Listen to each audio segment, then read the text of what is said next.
গোটা ম্যাচে নাকি উত্তক্ত করেছে ভারতের অনূর্ধ্ব-19 ক্রিকেটাররা। যুব এশিয়া কাপের ফাইনালের পর এবার আইসিসিতে নালিশ করতে চলেছে পাকিস্তান। খোদ পাক ক্রিকেট বোর্ডের প্রধান মহসিন নকভি বলেছেন, ভারতীয় ক্রিকেটারদের আচরণ আপত্তিকর।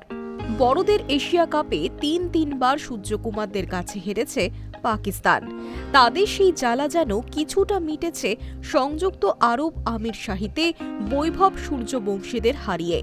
ফাইনালে সমীর মিনহাসের 172 রানের দাপটে পাকিস্তান তোলে 347 রান। জবাবে মাত্র 156 রানে অল আউট হয়ে একরাশ লজ্জা উপহার দেয় বৈভব অভিজ্ঞানরা কুন্ডুরা। বিশেষ করে আয়ুষ মাত্রের ফর্ম বেশ খারাপ। ফাইনালে বিরাট রান তাড়া করতে নেমে বৈভব মাত্র 26 রান করে আউট হয়ে যায়। এই জয়ের পর যেন পুরনো জ্বালা মেটানোর জন্য উঠে পড়ে লেগেছেন নকভি। তার অভিযোগ, ফাইনালে শুধু ভারত খারাপ খেলেছে তাই নয়, সেই সঙ্গে অখেলোয়াড়োচিত আচরণও করেছে। পাক বোর্ডের প্রধানের দাবি, ফাইনালে আয়ুষ মাত্রে বৈভব সূর্যবংশীদের ব্যবহার আপত্তিকর।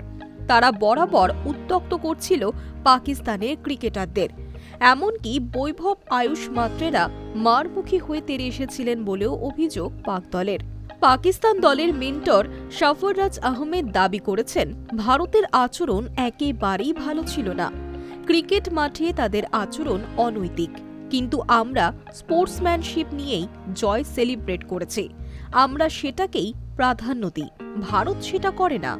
এই ইস্যুতে আসরে নেমেছেন মহসিন নকভিও। তিনি বলেছেন, ভারতীয় ক্রিকেটাররা পাকিস্তানি ক্রিকেটারদের লাগাতার উত্ত্যক্ত করে গিয়েছে।